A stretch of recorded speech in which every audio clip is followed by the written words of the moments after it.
Bugun men kelajak haqida emas, balki umumiy rivojlanishimizning asosi nimada ekanligi haqida gapirishdan boshlamoqchiman. O'tgan chorak bilan taqqoslaganda, kompaniya faoliyatining ko'lami taxminan 21% ga o'sdi. Yakunlangan operatsiyalar soni 21,1% ga oshdi. Ijroning muvaffaqiyat darajasi 94,3% dan 95,1% gacha oshdi.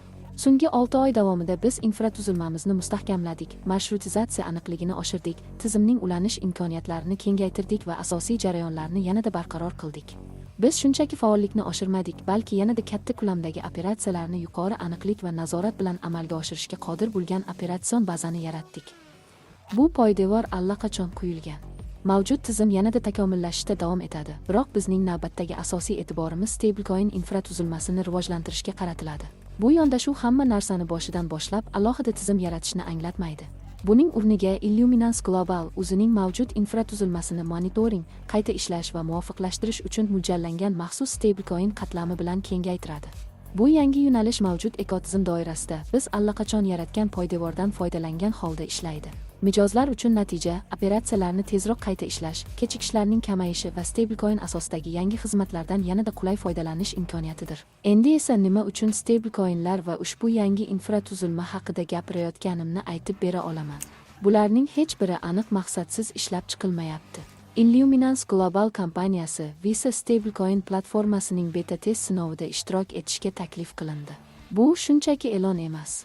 Bu bizga institutsional stablecoin infratuzilmasi sinovdan o'tkazilayotgan va rivojlantirilayotgan muhitga kirish imkonini beradi. Biz bu sohani allaqachon o'z monitoringimiz, marshrutizatsiyamiz, qayta ishlovimiz, hamyon arxitekturamiz va operatsion tizimlarimiz bilan integratsiyalashni boshladik. Bu shuni anglatadiki, biz endi stablecoinlar ekotizim ichida qanday ishlashi mumkinligini shunchaki o'rganish bilan cheklanmayapmiz. Biz allaqachon real mahsulotlar, hamkor xizmatlari va kelajakdagi integratsiyalarni qo'llab-quvvatlash uchun zarur bo'lgan infratuzilmani yaratish va sinovdan o'tkazishni boshladik. Ko'plab kompaniyalar stablecoin infratuzilmasi sanoat standarti darajasiga yetgach, u bilan ishlashni boshlashadi. Illuminance Global esa hozirdanoq bu standartga tayyorgarlik ko'rmoqda. Stablecoinlar biz uchun alohida raqamli aktiv sifatida emas, balki blockchain tarmoqlarini, korporativ hamyonlarni, ichki tizimlar va hamkorlik xizmatlarini yagona infratuzilma doirasida o'zaro bog'lay oladigan texnologiya sifatida muhimdir. Dastlabki sinovlar bosqichida biz stablecoin operatsiyalari ekotizim doirasida qanday monitoring qilinishini, qayta ishlanishini, yo'naltirilishini va muvofiqlashtirilishini tekshirdik. Shuningdek, biz tizim operatsiyaning har bir bosqichini qanday kuzatib borishini va faollik oshganida qanday javob qaytarishini ham sinovdan o'tkazdik. Bu bosqich yakunlangan va asosiy jarayonlar allaqachon boshlangan. Keyingi qadam ushbu infratuzilmani kengaytirish, bugungi kunda ishlayotgan tizimlarni takomillashtirish va hamkor markazlarni kelajakdagi integratsiyaga tayyorlash.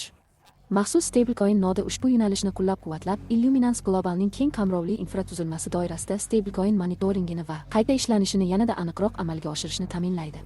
Shu nuqtadan boshlab, galdagi vazifa sinov bosqichidan kengayish bosqichiga o'tishdir. Biz stablecoin infratuzilmasining quvvatini oshiramiz, mavjud tizimlarni mustahkamlaymiz va hamkor markazlarni ushbu yangi yo'nalishga bosqichma-bosqich ulaymiz. Har bir yangi integratsiya butun ekotizim bo'ylab bir xil monitoring, qayta ishlov va operatsion boshqaruv mexanizmlariga ega bo'lgan yagona, muvofiqlashtirilgan muhitda ishlashi kerak.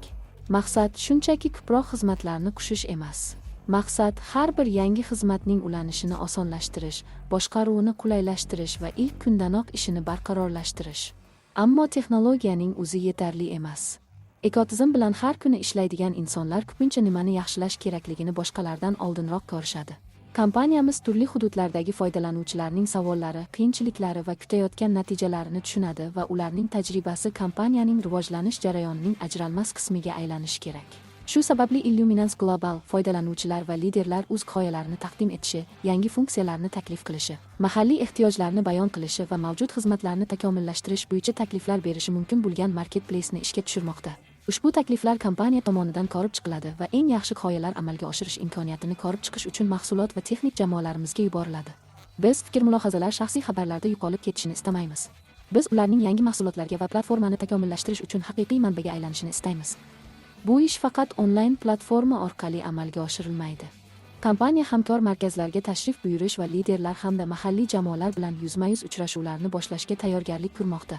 Biz siz qanday ishlayotganingizni ko'rishni, foydalanuvchilaringiz nimalarni so'rayotganini eshitishni va har bir hududda kompaniya nimalarni yaxshilashi mumkinligini tushunishni istaymiz. Ushbu tashriflar davomida kompaniya vakillari jamoalaringiz bilan bevosita muloqot qiladi, amaliy fikr-mulohazalarni to'playdi va keyingi bosqichda ishlab chiqilishi kerak bo'lgan g'oyalarni aniqlaydi. Ushbu takliflar kompaniyaning mahsulot va texnik jarayonlariga kiritiladi va yangi xizmatlarni joriy etishda ko'rib chiqiladi. Maqsad faqat Illuminance Global nimalarni yaratayotganini tushuntirish emas, balki ekotizimdan foydalanayotgan va uni rivojlantirayotgan insonlarning kompaniya kelajagida bevosita ishtirok etishini ta'minlashdir. Kelgusida nimalar amalga oshirilishi nafaqat texnologiya yordamida, balki har kuni ekotizim bilan ishlaydigan insonlar tomonidan ham belgilanadi. Har bir suhbat, har bir mahalliy tajriba va har bir amaliy g'oya Illuminance Globalni yanada kuchli qilishga yordam berishi mumkin. Biz o'z hamjamiyatini tinglaydigan, unga moslashadigan va u bilan birgalikda rivojlanadigan kompaniyani barpo etmoqdamiz.